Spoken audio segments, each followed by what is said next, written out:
No niin, aloitellaan pikkuhiljaa. Eli ravitsemus ja kestävyysurheilun tai kestävyyssuorituskyvyn optimointi aiheena.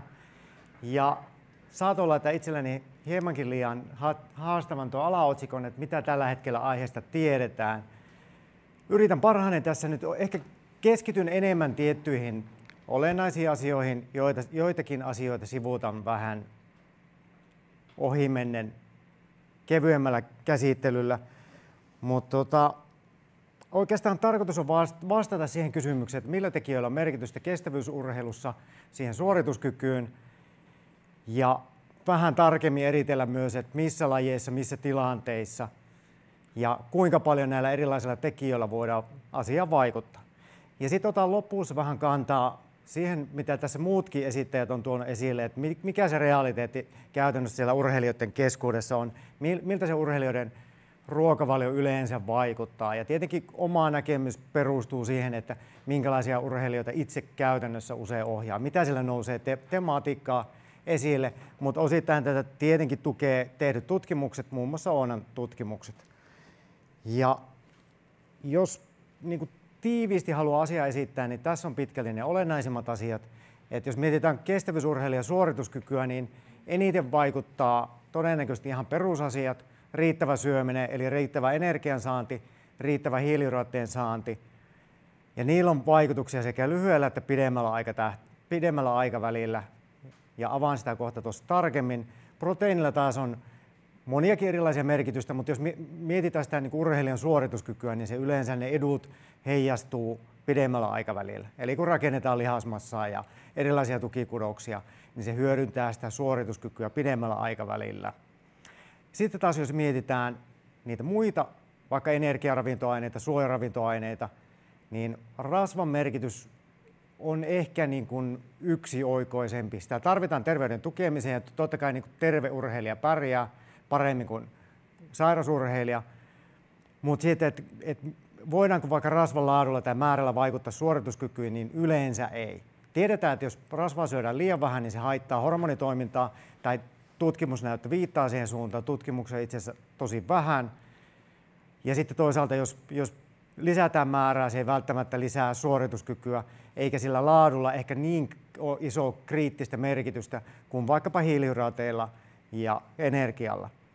No sitten meillä on suojaravintoaineita, eli suojaravintoaineilla tässä tarkoitan ihan yksinkertaisesti vitamiineja ja kivennäisaineita sekä hivenaineita, niin oikeastaan niiden osalta se näkemys on aika selvä, että jos näistä yhdisteistä ei ole puutosta, niin lisäämällä, vaikka jos se saanti on vaikka suositusten raamissa, jos lisätään määrää entisestään, niin se yleensä ei lisää suorituskykyä, ei paranna suorituskykyä. Mutta sitten jos on puutosta, ja tässäkin on nostettu esille sitä rautaa, että jos raudan saanti on liian vähäistä, niin sitten korjaamalla se tilanne normaalitasolle, niin saadaan parannettua suorituskykyä.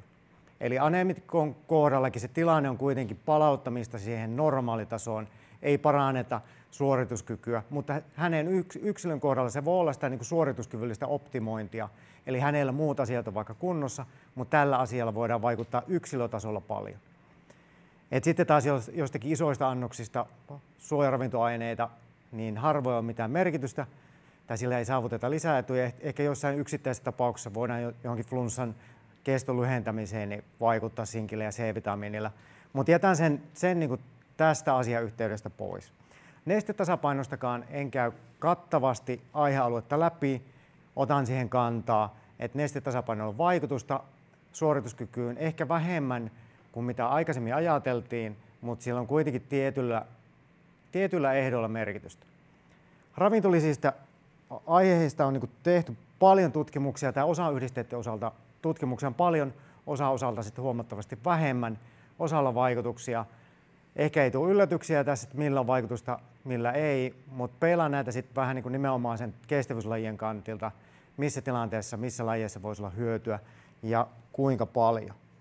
Mutta jos mietitään sitä suorituskykyä, tämä on nyt tämmöinen niin kuin ajattelun työstön tukemiseen tarkoitettu dia, ei ole mitenkään tyhjentävä, mutta me voidaan miettiä suorituskykyä lyhyellä ja pitkällä aikavälillä, millä voidaan vaikuttaa vaikka minuuteissa, tunneissa, päivissä suorituskykyyn. ja vähän niitä mekanismeja, että millä ne vaikuttaa. Eli meillä on erilaisia ravintollisia, vaikka kreatiini, joka vaikuttaa kreatiinifosfaatti tai fosfokreatiinivarastoihin, ja sitä kautta voidaan tukea ATP:n uudelleen tuotantoa. Eli kun sitä kuluu siinä kovatehoisessa suorituksessa, niin se on se yksi mekanismi. Sitten meillä voidaan ajatella, että lisäämällä hiilihydraattien tarjontaa, niiden käyttö energian kulutukseen tai energian tuottoon myös lisääntyy. Eli sitä kautta voidaan parantaa suorituskykyä. Happamuuden puskurointi, palaan tuohon teemaan myöhemmin, on yksi mekanismi, mihin ruokasooda ja beta-alaniini, niiden vaikutus perustuu. Ja sitten yksi, mikä on niin kuin kestävyysurheilussa aina nouseva, tai niin kuin aika ajoin nousee teemana esille, niin esimerkiksi tässä aikaisemmissa esityksissä sivuttiin myös sitä, että parantamalla rasva-aineenvaihduntaa voidaan parantaa tiettyjä kestävyysominaisuuksia. Onko sillä sitten merkitystä suoraan sitten, jos mitataan niin kuin kilpailullista kestävyyssuoritusta, niin todennäköisesti vähemmän, varsinkaan semmoisissa lajeissa, joissa tehot on suhteellisen kovia. Kofeiini on sitten keskushermostostimulaatti, mieto sellainen, tai stimulantti, joka parantaa suorituskykyä melkein niin kuin lajissa ja lajissa. Sitten meillä oli näitä, niin kuin viittasin tuon proteiini, eli jos meillä on niin kuin akuutti tilanne, mitä voidaan tehdä vaikka minuuteissa, tunneissa, yhden päivän sisällä, niin sitten taas se pidempi aikaväli, niin sitten jos mietitään vaikka proteiinia, niin se tukee yleisesti proteiinisynteesiä, eli kaikkien proteiinirakenteiden rakentamista, ja sitä kautta voidaan parantaa suorituskykyä. Ja se tietenkin riippuu aina vähän lajista, että mihin se proteiinisynteesi ensisijaisesti kohdistuu. Onko se tukikudokset vai lihasmassa vai mitokondriot. Ja sitten muita, mitä tässä on vähän sivuttu. Totta kai terveyden tukeminen on aina hyvä sijoitus siihen urheilijan suorituskykyyn. Harvoin ei-terve urheilija, sairasurheilija pidemmällä aikavälillä pärjää. Kehon koostumukseen en sen enempää ota kantaa, mutta se on kuitenkin yksi palikka, mitä voidaan jonkun verran käyttää, kun aletaan miettiä, että miten saadaan vaikka, jos niin kuin tulokulma on se suorituskyvyn tukeminen huippu-urheilussa, miten saadaan sitä suorituskykyä optimoitua. Tässä on oikeastaan vähän täydennyksenä tuohon äskeiseen diaan, että mitä yhdisteitä siellä voisi liikuskella. Akuutisti vaikka kofeiinit, ruokasoodat, siinä olisi voinut olla beta-alaniinit. Hiilihydraateilla on vaikutuksia ihan muutamista niin kuin minuuteista tunteihin, mutta myös sitten pidemmällä aikavälillä. No kreatiini on, että tiedetään, että sen niin kuin käytön, että siitä saadaan jotain hyötyä, niin se yleensä vaatii vähän pidempää aikajaksoa, että sitä käytetään, mutta voidaan saavuttaa jo päivissä, joissain tapauksissa viikoissa. Ja taas täällä, että jos mietitään sitä, että halutaan pidemmän ajan niin kuin hyötyjä, niin proteiini, riittävä energiasaanti, molemmat tukee toisiaan. Että jos halutaan tukea, että ominaisuudet kehittyy, niin se vaatii yleensä energiaa, se vaatii rakennusaineita, niin kriittisimmät yhdisteet on siellä.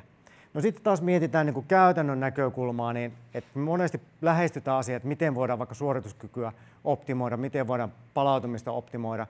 Mutta sitten niin kuin se, että jos tarkastellaan urheilijoiden toimintaa, niin eihän se välttämättä ole aina optimaalista. Sitten siellä on niitä, että välillä yhtä lailla pitää puhua myös niistä asioista, mitä usein niin kuin käytännössä nähdään, jotka kampittaa sitä optimaalista suorituskykyä. Syöminen voi olla liian vähäistä, Lea viittaa siihen, eli alhainen energiasaatavuus, voidaan syödä liian vähän hiilihydraatteja, voidaan kärsiä nestehukasta.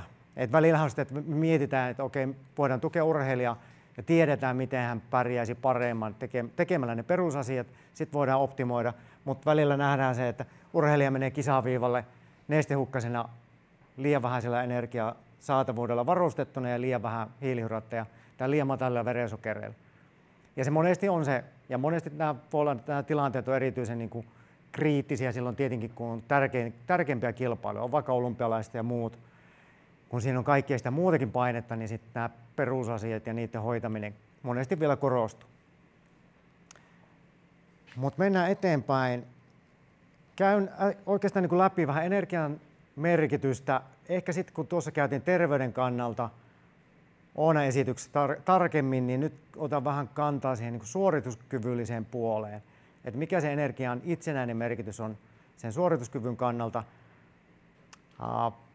Ja oikeastaan niin kuin siinä on yksi haaste, että aiheita on tutkittu tosi vähän ja systemaattisesti vielä vähemmän. Että ei ole otettu niin kuin tarkastelua, että nyt tutkitaan kestävyyslajeja ja tehdään systemaattisesti samantyyppisiä tutkimuksia, vaan siellä on erilaisia tutkimuksia. Toisessa on tutkittu suorituskykyä, osa on tutkinut jotain markkereita, jotka kuvastaa ehkä suorituskykyä, ja niitä tutkimuksia ylipäätään on tosi vähän, ja hankala vetää semmoisia aukottomia johtopäätöksiä, että miten vaikka energian saatavuus vaikuttaa siihen suorituskykyyn. Meillä on se perusajatus tietenkin, että jos syödään liian vähän, niin se haittaa. Jos syödään riittävästi, niin siitä on hyötyä. Ja sitten joskus käännetään, joissain lajeissa on mietitty sitä, että jos lisätään sitä energiansaantia, niin voidaanko sillä tukea vielä paremmin sitä palautumista. Ja tätäkin puolta on tutkittu vähemmän.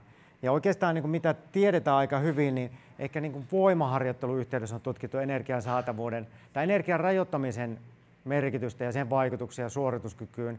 Ja sen osalta niin kuin näyttö on aika selvää, että jollain tavalla se hidastaa sitä kehittymistä voiman sekä lihasmassa. Eli siitä niin kuin rajoittamisesta ei ole hyötyä. Ja tämän osalta niin kuin ei oikeastaan käydä juurikaan mitään keskustelua. Se on aika selvä, mutta muiden lajien osalta ei ole kovin paljon tehty tutkimuksia, että missä ne menee ne rajat. Ja nämä niin kuin energian saatavuus, termistö ja muut on selkeitä, mutta mihin ne perustuu ja miten sitä käytännössä tulkitaan, niin on yllättävän paljon haastavampaa. Noin yleisellä tasolla kaikki varmasti on samaa mieltä, että liian vähäinen syöminen on haitallista, mutta mihin se raja menee, milloin urheilija syö riittävästi. Ja tässäkin aikaisemmin käytiin sitä hyvää keskustelua, voidaanko sitä seurata painosta, suorituskyvystä, tuntemuksista tai muusta. Ja yksilötasolla, jos urheilija tulee, niin se on monien asioiden yhdistelemistä, että miltä se kokonaisuus näyttää. Edistyykö se urheilija, kehittyykö se, pärjääkö se hyvin, vaikuttaako se hyvävoimaiselta, onko ongelmia vai ei. Mutta sitten joitakin tutkimuksia on tehty, ja tässä on ehkä semmoinen yksi klassisimpia tutkimuksia. 10 vuoden takaa Van Heestin tutkimus, joka oli aika pieni, kymmenkunta tutkittavaa, en muista ihan tarkalleen, olisiko ollut 8-12, 15-17-vuotiaita uimarityttöjä, ja heidät niin kun jaettiin 2 ryhmään sen perusteella, että mikä se heidän hormonipitoisuudet elimistössä oli. Eli siitä voidaan päätellä, että mehän voidaan, niin kuin tässä on kuvattu, että voidaan arvioida sitä energiansaantia laskelmilla, tai sitten sitä voidaan mitata. Että hormonipitoisuudet kuitenkin heijastelee sitä energiansaantia. Jos energiansaanti on liian vähäistä, niin sukuhormonien pitoisuus laskee. Että se on se yksi tapa. Ja tässä on nyt oikeastaan tutkimuksessa tarkasteltu sitä, että jos saatiin karkeasti jaettua nämä uimaritytöt 2 ryhmään, ne, jotka söi riittävästi, näkyy tuossa vihreällä palkilla ja punaisella palkilla, ne, jotka niiden pitoisuusmittausten perusteella ei syönyt riittävästi, niin miten heille kävi 12 viikon harjoitusjakson aikana. Ja tämä harjoitusjakso oli semmoinen, että nämä valmistautui kilpailukauteen ja kaikki kuului samaan niin kuin valmennusporukkaan. Eli jokainen kävi kuitenkin niitä samoja treenejä läpi. Ja oletus monesti ehkä valmentajillekin on, että jos nuori harjoittelee, ilmaantuu sinne treeneihin, niin kyllä sitä kehittymistä tapahtuu. Mutta tämä niin kuin tutkimus viittasi vähän siihen suuntaan, että se välttämättä jos kaikki viittaa siihen, että se syöminen on liian vähäistä, niin se ei välttämättä johda kehittymiseen. Ja tämä ehkä sinänsä, niin kuin, vaikka tuo on yksittäinen tutkimus, mutta on ehkä semmoinen, joka pistää ajattelemaan, että otetaanko me joitakin asioita aina ihan itsestäänselvyytenä. Mutta ne, jotka söi riittävästi, kehittyi 8%, ne, jotka ei syönyt riittävästi, niin suorituskyky heikkeni tietyllä mittarilla mitattuna. Eli siinä oli uintinopeutta ja muuta. Eli tavallaan se pääviesti, että se syöminen, jos syödään vähän, saadaan liian vähän energiaa, niin sillä voi olla haitallisia merkityksiä, niin vaikutuksia, että se pelkästään, että se kehittyminen ei hidastu, vaan se voi olla, että se kääntyy toiseen suuntaan. Ja tässä ei tietenkään pystytä oikein sanoa, että kuinka paljon he rajoitti sitä syömistä ja kuinka pitkäaikaista se oli. Mutta yksittäinen tutkimus mun mielestä sinänsä ihan hyvä, ja tämän tyyppisiä toivoisin, että tehtäisiin enemmän. Ja tässä oikeastaan päivän aikana tätäkin aihetta sivuuttuu, että tiedän, että urheilijat tekee tietynlaisia, on vaikka tärkeät kisat. Osa haluaa tiputtaa painoa sitä varten. Ja niin kun, joissain tapauksissa voi johtaa hyviin lopputuloksiin, joissain tapauksissa huonompiin. Tämä on nyt yksi tutkimusyritys, joka on julkaistu tässä tänä vuonna, jossa oli pyöräilijöitä, tässä oli oikeastaan 2 ryhmää. Toista, jotka söi riittävästi, energiansaatavuus oli 50 vähän päälle, eli ihan runsasta syömistä. Toisella rajoitettiin energiansaantia aika voimakkaasti, energiansaatavuus oli 22, ja mitä tämä 22 tarkoittaa käytännössä, niin aivan liian paljon rajoitettiin. Se ei ollut mitenkään niin kuin fiksu valmistautuminen. Eli 2 viikon jakso, riittävästi syömistä, tai sitten rajoitettiin syömistä, ja sitten tähän kuului semmoinen 3 päivän jakso, jonka aikana syötiin sitten kuitenkin riittävästi. Ja ajatus oli vähän se, että painoa ehkä saadaan alas ja sitten suorituskyky saadaan palautettua parissa päivässä. Mutta niin ei ihan käynyt. Tässä nyt tutkittiin sitten kaikkea muutakin, mutta tässä nyt teemana on kuitenkin se suorituskyky, niin tässä näkyy absoluuttisia tehoja vasemmalla tuolla. Eli siinä on sinipalkkiset, on se ryhmä, joka ei oikeastaan muuttanut siihen niin valmistautumisen aikana mitään. Suorituskyky watteina mitattuna, eli absoluuttinen tehontuotto suoraan tehoina mitattuna pysyy samana. Punaiset palkit on sitten niitä, että siinä näkyy näitä, mikä oli lähtötilanne, sitten oli se rajoitusjakso, sitten tankkausjakso, niin nähdään, että suorituskyky tippui, se oli noin 7-8% ja jäi tonne niin kuin absoluuttisena tehoina alas. Ja sitten taas, kun näitä suhteutetaan, että kun heille paino tippui, mikä oli tavoitekin, niin sitten, että no, miten kävi suhteellisen tehon tuotu. Tällä ryhmällä tietenkään ei muuttunut, koska paino ei muuttunut. Ja täällä sitten nähtiin, että se tilanne ei ollut niin huono, mutta 4% suunnilleen se suhteellinen tehon tuotto kärsi. Eli tavallaan ajatus oli, että kun paino alas tankataan, niin saadaan molemmat hyödyt. Paino alas, suhteellinen tehon tuotto ylös, niin tämän tutkimuksen perusteella niin ei käynytkään. Ja tämä on sinänsä mielenkiintoinen ja aina korostaa yksittäinen tutkimus, ei niin kuin maailmaa kaada, mutta kuitenkin sillä, että miten me ajatellaan, niin ei välttämättä sitten kuitenkaan sit toteudu, jos sitä aletaan tutkia. Mutta tietenkin täytyy muistaa, että 22 kilokaloria per rasvaton massa, niin mitä se olisi varmaan, jos ilman treeniä, niin se olisi 1500 kilokaloria, niin aika vähän, eli aivan liian rankka rajoitus. Mutta tämmöisiäkin, niin kuin se, että vaikka sanon, että se on rankka rajoitus ja eikä fiksuin tapa, niin tekeekö urheilijat vaikka niin kuin omiin päin tämmöisiä, niin varmaan tekee. Et siinä mielessä sillä on myös niin kuin käytännön merkitystä, että se on myös se realiteetti. Onko se sitten realiteetti huippu-urheilussa, niin on se kysymys, johon ei tietenkään aukottomasti pysty ottaa vastaan. Toivon tietenkin, että ei tehdä mitään hölmöä. Ja tässä mitattiin aikajosuoritusta, tosiaan watteina ja muuta. Ja mun mielestä se, että voidaan mitata vaikka sitä suorituskykyä monella eri tapaa, mutta kyllähän se niin kuin suorituskyvyn mittaaminen suoraan on aina se tehokkain ja luotettavia, että mitataanko painoa tai erilaisia markkereita, niin ne kertoo aina jostain, mutta suorituskyky kertoo suorituskyvystä. Ja tietenkin tässä vaiheessa täytyy sanoa se, että nyt en muuten muista, paljonko oli VO2-maksi, oli 55, eli ihan hyväkuntoisia, mutta oliko huippu-urheilijoita, niin ei. Eli mikä huippu-urheilijoiden tutkimisessa on haastavaa, niin on se, että ne on huippu-urheilijoita. Kuinka moni huippu-urheilija aina tulee tutkimuksiin ja sitten jos aletaan tekemään erilaisia kokeiluita, niin tutkijoille ne voi olla mielenkiintoisia, urheilijalle ehkä ei niinkään. Eli huippu-urheilututkimuksen perään aina niin kun, sitä halutaan tehdä enemmän, mutta se ei ole käytännössä monestikaan niin kun, aina niin yksioikoista. No sitten se, että ehkä vähän hämmästyin itse, kun aloin penkomaan sitä kirjallisuutta, että kuinka paljon näyttöä siitä, että se suorituskyky heikkenee sen energiansaannin rajoittamisen seurauksena, oli se sitten lyhytaikaista, pidempi aikavälistä tai sitten kuukausien kestosta, niin sitä on vähän. Ja mä tiedän, että tässäkin porukassa on ihmisiä, jotka on tehnyt sitä tutkimusta. Osaa varmaan paremmin avata tämän kuin minä, mutta se ei ole niin johdonmukaista, mikä se on meillä niin kuin ajatuksena, että energiansaannin rajoittaminen johtaa aina huonoihin lopputuloksiin. Et siellä on tutkimuksellisestikin vaihtelevuutta. Että joissain tutkimuksissa, riippuen lajista, riippuen mitä ominaisuutta mitataan, on sekä hyviä että huonoja, että mitään sanomattomia muutoksia. Eli se ei tapahtunut, ei heikennystä, ei parannusta. Et vanheesti on siinä mielessä poikkeus, että näitä tutkimuksia saisi kyllä olla enemmän ja että pystytään vastaamaan siihen, että meillä on se oletus, että se haittaa, mutta tietenkin se pitäisi perustua aina siihen niin kuin tutkimusnäyttöön. Ja laitoin kysymyksenä tuossa, kun oli aikaa tehdä esitystä, Oona-esityksen aikaa, että kyllähän se tietenkin yksi kysymys on, että mikä on sen energian saannin itsenäinen vaikutus. Eli jos syödään liian vähän, niin se varmasti haittaa, mutta kuinka paljon se on sitten välillä siitä ihan niin kuin polttoaineesta kiinni.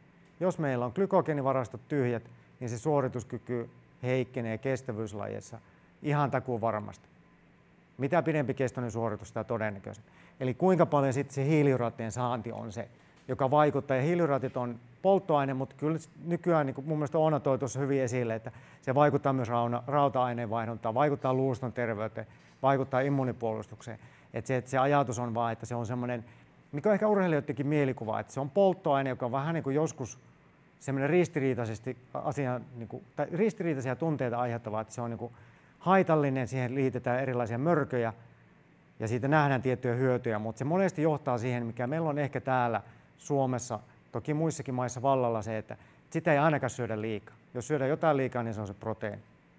Että se mielikuva siitä voi olla semmoinen. Ja sitä mä tiedän, että ammattilaiset yrittää muuttaa ja on muuttanut paljon sitä käsitystä. Tiedän, esimerkiksi täällä on tehty paljon hyvää työtä. No sitten on oikeastaan tutkittu sitä, että tavallaan joissain lajeissa ajateltiin, että jos me jos urheilijat vaikka syö vähän ylimäärin, puhutaan tuosta energiasaatavuudesta, että onko se parempi, että me liikutaan siellä, jos 45 on optimi, että jos lisätään sinne 50-55, niin onko se siitä hyötyä? Mutta tämä nyt on niitä harvoja tutkimuksia, joissa niin kokeiltiin hakea sitä, että mikä se vaikutus on. Tämä on norjalainen tutkimus, jossa nyt oli jääkiekkoilijoita pitkälti, että onko tämä niin suoraan verrannollinen kestävyysurheiluun, niin tulosten tulkinnan osalta varmaa. Että tavallaan mitä havaittiin, sitten jos lisätään tässä niin oli kaksi ryhmää, toiset, jotka syövät omien tuntemusten mukaisesti ja toiset, joille lisättiin 600 kilokaloria vuorokautena, jokaisen vuorokauteen. Ja katsottiin, että mitä tapahtuu, niin tuolla nähdään, että kehon paino nousi, rasvattoman massan määrä nousi jonkun verran, mutta ennen kaikkea nousi rasvamassan määrä. Sitten jos katsotaan niin minkälaisia suorituskykymittareita, niin tämä nyt ei ole relevantti kestävyysurheiluympäristössä, että paljonko on penkkipunnerus, paljonko on kyykky, niin sieltä nähdään, että ehkä tämä niin nopeuttaa voimaominaisuuksien kertymistä. Mutta sitten kun aletaan mittaa suorituskykyä, sprinttisuorituksia ja muita, niin sitten se suurempi kehon massa niin alkaa haittaa sitä. Eli ehkä tästä, jos pitäisi vetää jotain johtopäätöstä, niin että se normaali tai riittävän syömisen tukeminen on tärkeää, sitä ei saisi rajoittaa ilman erityisiä perusteita, mutta ei ole niin kuin järkeä myöskään tehdä mitään semmoisia ylimääräisiä lisäyksiä. Se ei niin kuin tue sitä kehittymistä ainakaan niin kuin kestävyyslajien kannalta niin todennäköisesti kokonaisuutena. Että jos se paino nousee, niin se painon nostaminen on tärkeää siinä vaiheessa, varsinkin jos sitä painoa on lähtökohtaisesti vähän. Mutta mennään eteenpäin. Hiilihydraatit, eli klassisesti polttoaine, mutta ei ehkä ihan sitä ole. On kaikkea varmaan muutakin. Mä luulen, että sieltä tulee vielä jotakin mielenkiintoisia löydöksiä, että se nivoutuukin elimistön toimintaan paljon monimutkaisemmin. Mutta jos mietitään vaikka kestävyyslajeja, niin se on tietenkin energialähde, ja väittäisin, että mitä pidempi suoritus, niin sitä kriittisempi sen rooli on. Et jos mietitään vaikka hiihtolajia, kun tämmöisessä ympäristössä ollaan, niin jos se suoritus on puoli tuntia, niin sen merkitys on paljon vähemmän kriittinen kuin sitten, että jos hiihdetään maratonmatkoja. Koska se polttoaine kuitenkin, sen kulutus on isompi. Että missä se raja menee, että missä vaiheessa hyödytään, niin sitä on nyt tutkimuksellisesti haarukoitu ja se karkeasti voisi olla jossain 1,5 tunnin tietämillä, että sitä pidemmissä matkoissa niin hiilihydraattien tarjonnan merkitys, eli syömisen merkitys niin kuin kasvaa. En ota tankkauksiin kantaa, voidaan palata keskusteluissa siihen vaikka, mutta se 1,5 tuntia tulee siitä, että glykogeenivarastot, jos pystytään pitämään huippu-urheilijalle vaadittavaa kestävyyssuorituskykyä yllä, niin silloin se 1,5 tuntia voi olla niin kuin se suunnilleen, mihin ne varastot riittää. Tätä voidaan matemaattisesti laskentaa ja laskennella, mutta riippuu tietenkin sitä suorituksen tehosta. Jos ei pysty pistämään itsensä ahtaalle, niin kyllä ne varastot riittää sitä pidemmän aikaa. Mutta se, että tietyissä tilanteissa hiilihydraateilla voidaan parantaa suorituskykyä ja sitten oikeastaan rajoittaminen voi heikentää suorituskykyä. Sitten, otan vielä kantaa siitä, että onko siitä jaksottamista hyötyä. Niin, tämä nyt ei varmaan ihan lopullinen kanta tule olemaan, mutta käytetään vaikka sitä semmoisena johdantona. Mutta tässä on tietenkin se ajatus, että jos on vaikka, paljonko ne maratonmatkat, 3-4 tuntia, että kun ne hiilihydraattivarastot alkaa hiipumaan, eli maratonmatkoilla tarkoittaa hiihtomatkoja, niin väistämättä se johtaa siihen, että suoritusteho alkaa laskea. Se voidaan niin kuin jäljittää, vaikka joissain lajeissa käytetään tehomittareita ja muita, että pitkissä suorituksissa tehot alkaa pikkuhiljaa hiipua lihasuupumisen vuoksi, rasittavuuden lisääntyessä, ja sitä voidaan jonkun verran lykätä sitten, kun tarjotaan hiilihydraatteja. Tämä on vanha näkemys, että 1 gramma per painokilo, siihen on tullut tarkennuksia, mutta tämä on semmoinen, mitä tykkään käyttää johdantona. Mutta sitä aihetta on tutkittu, että jos meillä on erilaisia kestävyyslajeja, että kuinka paljon ne hiilihydraatit vaikuttaa siihen suorituskykyyn, niin riippuu sitä lajin luonteesta, siitä lajin kestosta. Tässä esimerkiksi on nyt ehkä semmoinen niin kuin yksi dramaattisimpia tutkimuksia, jossa havaittiin hyvin merkittäviä hyötyjä hiilihydraattien tarjonnasta. Eli tässä oli semmoinen, tietenkin tutkijat tykkää suunnitella tutkimuksia, niin tässä haettiin semmoista, että pitää olla riittävän pitkäkestoinen suoritus. 2 tuntia ensin kuntopyörää, joka on tietenkin ihan miellyttävää hommaa, jos siitä tykkää, ja sitten aletaan ajamaan aika-ajosuoritusta. Että siinä on se, että glykogeeni on kulunut, ja sitten katsotaan, että siinä viimeisen suunnilleen tunnin suorituksessa, joka oli noin plus miinus 30-40 kilometriä, että mitenkä vaikuttaa, mitä se urheilija tai liikkuja siinä saa. Vettä, glukoosia ja nykyaikaista urheilujuomaa. Ja vaikutukset tässä tutkimuksessa oli aika dramaattiset. Ehkä tämä kokonaisuutena suhteutuu muihin tutkimuksiin siten, että tässä havaitut edut oli isompia. Enkä tiedä syytä, mutta jos katsotaan näitä prosentuaalisia parannuksia, niin mietitään vaikka täällä 67 minuuttia, sitten glukoosillakin saadaan tiputettua 7 minuuttia ajasta, sitten saadaan vielä 4 minuuttia, jos tarjotaan nykyaikaista urheilujuomaa. No, tässä tutkimuksessa meni niin, ja tehon tuotto, jos katsotaan, jos on watti-ihmisiä, niin 230 wattia, 275 wattia, niin aika iso absoluuttisen tehon parannus. Mutta miten tämä suhteutuu muihin tutkimuksiin, niin yleensä suorituskyvyn paraneminen tämän mittaisessa suorituksessa on ollut 1–4%. Ja mitä huonompi kunto niillä testattavilla on ollut, niin sitä parempi se suorituskyvyn paraneminen on ollut. Sitten kun aletaan tutkia urheilijoita, niin se suorituskyvyn paraneminen on vain muutama prosentti. Ja sitä ei oikein tiedetä, että johtuuko se siitä, että se vaikutus on todella niin, tai se on vähempi, pienempi urheilijoilla, vai johtuuko se siitä, että tutkitaan urheilijoita. Huippu-urheilijoita on sitten tutkittu tosi vähän.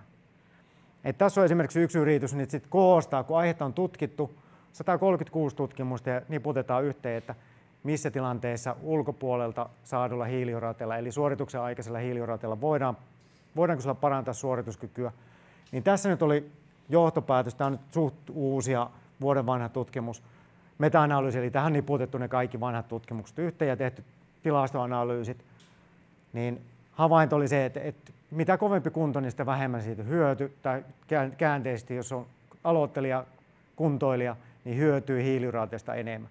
Eli kuntoilijoille, joilla ylipäätään se suorituskyky heikkenee enemmän suorituksen edetessä, niin hyöty siitä enemmän. Mutta yleensä 1–4% se suorituskyvyn paraneminen. Ja tässä nyt näkyy aika pienellä, mutta nähdään oikeastaan, että se suorituksen pitää olla riittävän pitkä. Katsotaan täältä jotain P-arvoja tai muita. Et sitten, jos se on suoritus on 2–3 tunnin mittainen, niin silloin on todennäköisempää, että nähdään, että hiilihydraatteista on hyötyä. Sitten mitä suurimpia, tavalla missä havaitaan suurimmat edut, niin on yleensä uupumiseen kuluva aika, mutta se nyt ei oikein vastaa yleensä sitä kilpailuista asetelmaa. Ei siellä katsota, että kuka uupuu viimeisenä, vaan kuka tulee ensimmäisenä maaliin. Et se on mun mielestä vähän keinotekoinen lähestymistapa, mutta sillä saadaan monesti alkuvaiheessa katsottua, että onko siinä hypoteesissa mitään järkeä vai ei. No mitä näitä suosituksia on? Tämä nyt suhteellisen vanha linjaus, mutta mun mielestä edelleen toimiva. Et riippuen lajien, että mikä se laji on, niin määrittää sen, että paljonko hiilihydraatteja on ehkä tarkoituksenmukaista nauttia suorituksen aikana. Jos on alle tunnin suoritus, niin ehkä ei välttämättä ollenkaan. Hiihto voi olla puoli tuntia. Ja ei ole niin kriittistä, että minkälaista se juoma on, mutta nykyään melkein purkki kuin purkki on käytännössä samantyyppistä urheilujuomaa, johon palaan kohta. Mutta sitten mitä pidempi suoritus, niin määrät kasvaa ja ne linjaukset on kutakuinkin noin, että 1–2 tunnin suoritus 30 grammaa, 2–3 tunnin suoritus 60 grammaa ja sitten yli 2,5 tunnin suorituksessa 90 grammaa. Ja mitä se tarkoittaa käytännössä? Juomapullo ja geeli tai erittäin pitkissä suorituksissa, niin juomapullo ja 2 geeliä, ellei geelit ole isoja, riippuu niistä sekoitussuhteista ja muista. Tai määristä, että miten se haluaa yksilöisen toteuttaa. Ja tähän oikeastaan, että mihin nämä sitten,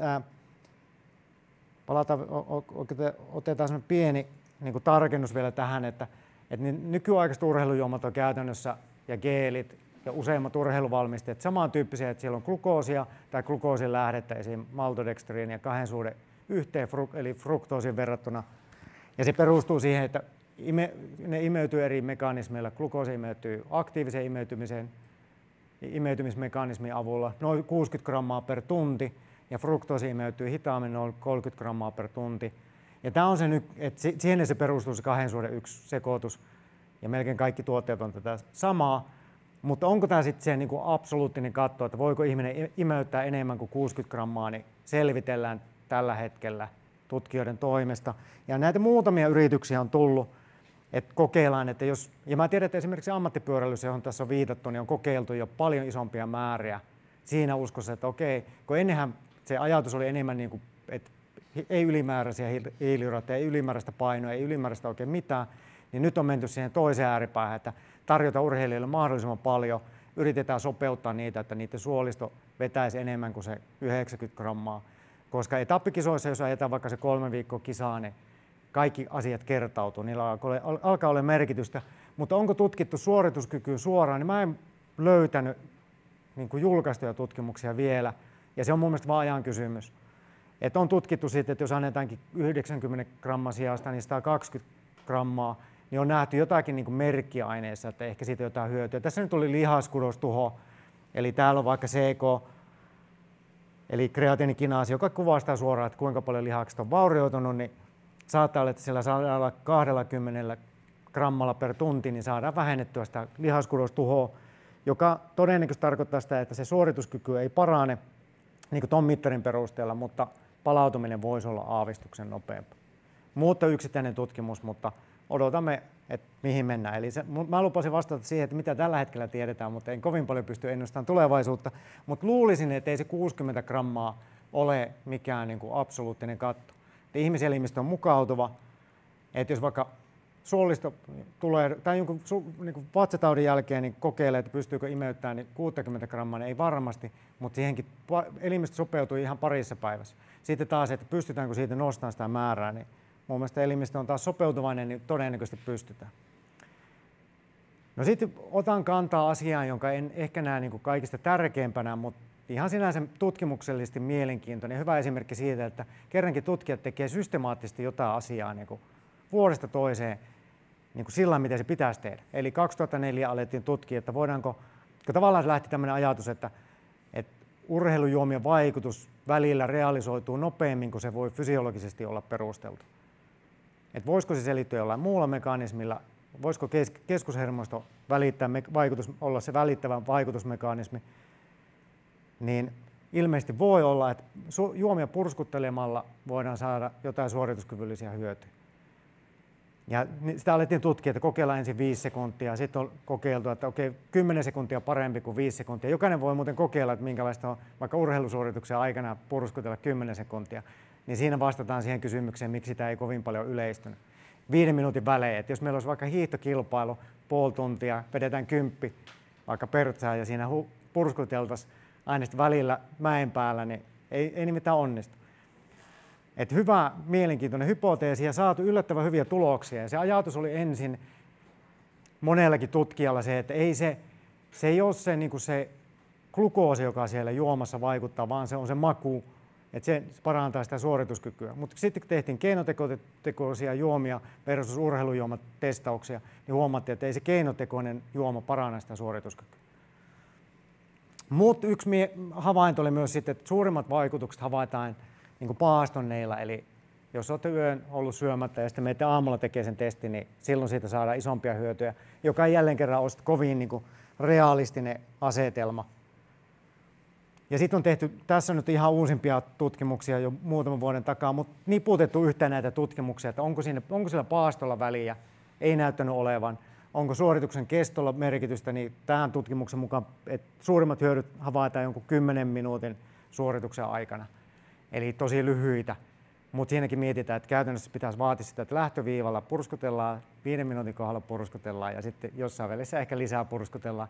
Että onko se niin kuin mahdollista toteuttaa, kun sitä ajateltiin, että tämä voisi olla hyvä juoksulajeissa tai henkilöille, joilla on vatsavaivoja, niin ei se oikein niin kuin ole realistinen. Mutta mulla on pieni hetki aikaa. Otetaan tähän vähän tämmöinen sivuhyppäys tähän hiilihydraattien rajoittamiseen, että kun tavallaan hiilihydraattien hyvä puoli, että ne on nopea energialähde, mutta huono puoli, että ne kuluu ne varastot aika nopeasti. Sitten sitä on yritetty kääntää välillä ketogeenisillä ruokavaliolle, että yritetään kehittää rasva-aineenvaihduntaa, jotta ei tukeuduttaisi liikaa siihen rajallisiin hiilihydraattivarastoihin. Ja havaittiin, että se ei oikeastaan ole se tie, se yleensä heikentää sitä suorituskykyä. No sitten ajateltiin, että okei, ehkä sitten kuitenkin olisi, että jos halutaan tukea sitä rasva-aineenvaihduntaa, niin hiilihydraattien rajoittaminen voisi olla perusteltua ja sitten syödä enemmän hiilihydraatteja, kun niitä tarvitaan, eli kovien kilpailujen treenien ympärillä. Ja sitten toisaalta, että näitä tutkimuksia on tehty, että on ollut paastoharjoitteluita, pari treeniä päivässä, niin kuin mikä urheilijat usein tekee.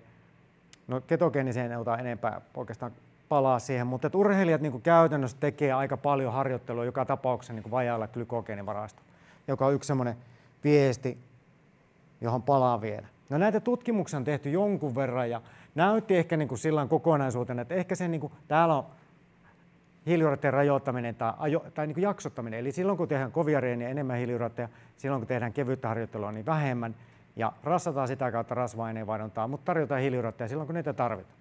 Eli se olisi niin kuin parempi. Ja tämä on meta-analyysi parin vuoden takaa ja näytti, että se ehkä vähän kallistuu siihen, että siitä olisi hyötyä. Mutta havainnot on, että siellä on pari tutkimusta, jotka vetää noita tutkimustuloksia yhteen suuntaan. Ja voidaan vähän pureskella niitä tutkimuksia. Tässäkin oli ihan ok-kuntoisia, 60 milliä, eli minun tasoinen höntyilijä, innokas höntyilijä, ja sitten 55 oli naisilla tuo VO2 max. Mutta ei niin kuin, että jos katsotaan, että se jaksottaminen, toki tämä on muutaman vuoden takaa, ja tähän tehdään lisää tutkimuksia, mutta se jaksottaminen, että onko siitä selkeästi hyötyä, niin systemaattisesti ainakaan ei. Tässä nyt on varmaan yksi eniten siteerattu tutkimus, Burge ja muita, jossa oli suomalaisiakin kävelijöitä, jos en väärin muista. Että kokeillaan ketogeenistä, kokeillaan normaalia syömistä, kokeillaan sitä jaksottamista, eli hiilihydraatteja silloin, kun niitä tarvitaan, rajoitetaan, kun niitä ei tarvita. Ja suorituskyky alussa, tämä oli kävelijöillä, paljonko meni aikaa 10 kävely, sitten katsottiin, että aika parani, mutta kummallakin ryhmällä niin kuin suunnilleen samankaltaisesti. Eli tämä viittaa siihen, että sitä hiilihydraattien saantia jaksotettiin. Sitten on ketogeeninen ryhmä, jolla suorituskyky huononi. Eli vaikka nyt palkit on vähän eri mittaisia, niin ei oikeastaan niin kuin selkeää näyttöä siihen, että se jaksottaminen olisi parempi vaihtoehto. Ja tähän mä tiedän, että tämä on niin kuin hirvittävän hyvä teoria, enkä mä tiedä itsekään mihin se kallistuu vielä, mutta se ajatus on tietenkin, että se hiilihydraattien rajoittaminen kehittäisi enemmän sitä rasva-aineenvaihduntaa, mitokondrioiden biogeneesiä ja muuta, ensymaattista toimintaa. Ja siitä on niin kuin eläintutkimuksia, on lyhytkestoisia metabolisia tutkimuksia, jotka tukee sitä, että tämä menee niin kuin näin, mutta sitten se suorituksen osalta voi olla vähän ristiriitaisempaa. Ja tässä on ne tutkimukset, jotka tuohon nivoutettiin. Ja siinä oli oikeastaan jossain tutkimuksessa, tässä triathlon tutkimuksessa se, että se juoksusuoritus parani sen seurauksena, että se hiilihydraattiryhmä, joka jaksotti sitä syömistä, tai se ryhmä, joka jaksotti hiilihydraattien syömistä, niin laihtui jonkun verran. Se nyt ei ollut paljon, se oli kilo, mutta se on niin kuin yksi mahdollinen selitys, että miksi siinä yhdessä tutkijaporukassa havaittiin, että se paransi suorituskykyä. Mutta itse en vedä tästä niin kuin vielä mitään lopullisia johtopäätöksiä, mutta tavallaan yksi sivuteema on nyt ollut se, että eihän se, niin kuin, että jos pyrkimys on parantaa sitä peruskuntoa, niin ei se välttämättä heijastu suoraan mihinkään suorituskykyyn, vaan se heijastuu parempana peruskuntona. Sitten on tehty nyt yksittäisiä tutkimuksia, jossa kokeillaan, että meneekö näin, ja mä tiedän, ihan kaikki ei ehdi lukea tästä kokonaan, niin mennään suoraan seuraavaan diaan. Et kokeiltiin, että jaksotetaan taas tämä hiilihydraattien saanti. Katsotaan, vaikuttaako se siihen, mitä tehoa pystytään pitämään yllä semmoisessa peruskuntoharjoittelussa. Ja mitä tässä oikeastaan havaittiin, niin oli se, että ei tämä nyt ihan, no ensinnäkin ne oli urheilijat, 70 milliä. Mä olisin tyytyväinen, jos mä pääsisin tuohon. Ja ikä 25 vuotta ja sitten harjoittelu 13 tuntia, joka ei ollut mikään niin kuin minusta, vaikka tässä viitataan huippu-urheilijoihin, niin nämä on kansallisen tason urheilijoita. Mutta mitä havaittiin, niin oli se, että molemmilla, kun nämä päätyi treenileirille, joka kesto taisi olla 13 viikkoa, jos en muista väärin, saattaa olla paljon lyhyempi, mutta suorituskyky siinä PK-teholla, eli sillä teholla, missä niin laktaatit ei noussut, niin molemmilla ryhmillä tehot parani. Eli ne, jotka söi koko ajan hiilihydraatteja sen ihmeemmin niin miettimättä, toinen, jotka jaksotti sitä.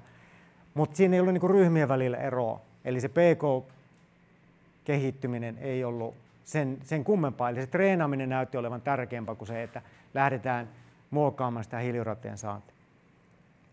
Proteiinista käytiin vähän läpi.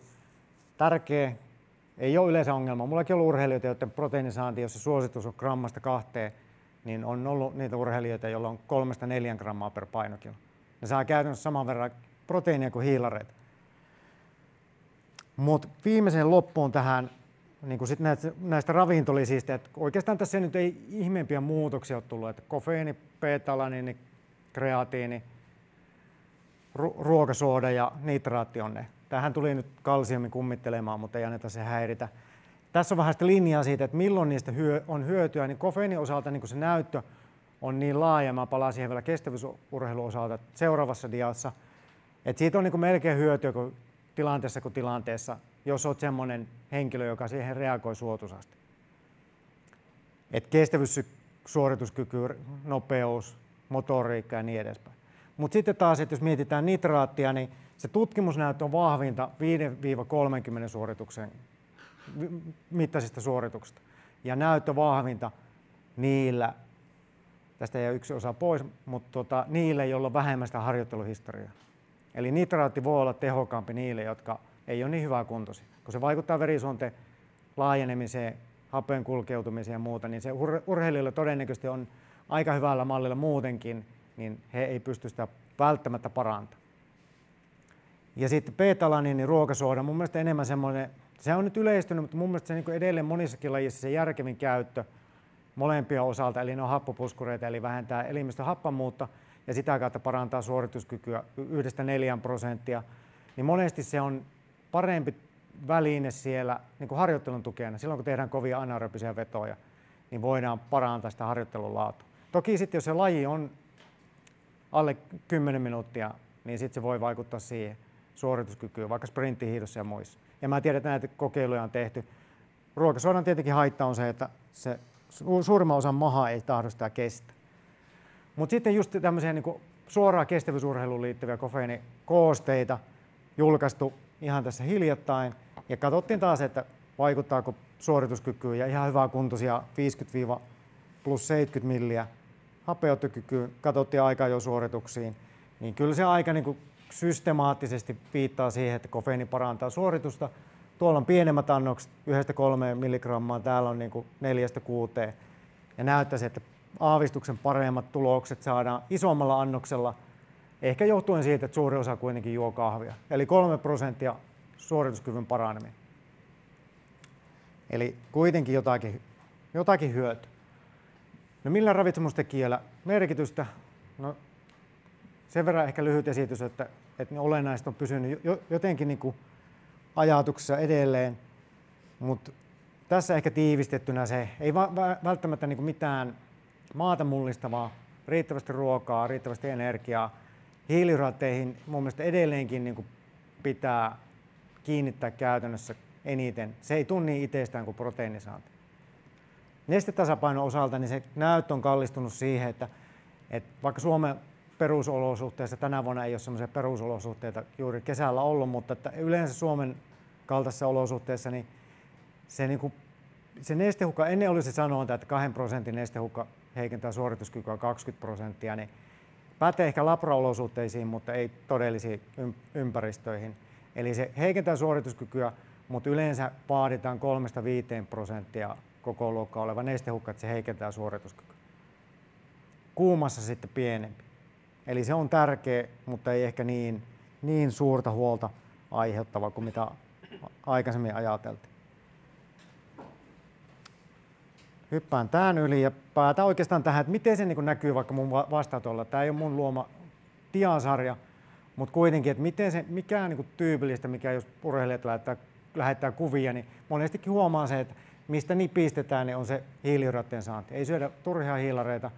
Se voi olla taas tiedostettua tai tiedostamatonta, mutta se on hyvin tyypillistä. Välillä tuntuu, että välillä voi melkein niin arvata, että jos näkee huippukestävyysurheilija, joka ei syö ollenkaan leipää, niin sitten tätä pastaa, tai tuo ei ole pastaa, vaan kaurahiutaleita, pastaa ja riisiä, niin sitä pitää olla ihan valtavasti. Et leipä on semmoinen monestikin niin itselleni semmoinen indikaattori siitä, että tuleeko sitä hiilareita riittävästi vai ei. Ja monesti nämä on sillä urheilijat puhuu lautasmalleista, niin sanoo, joo, mä syön sen mukaan. Paitsi en mä syö tuota leipää, kun en mä oikein siitä kuitenkaan välitä.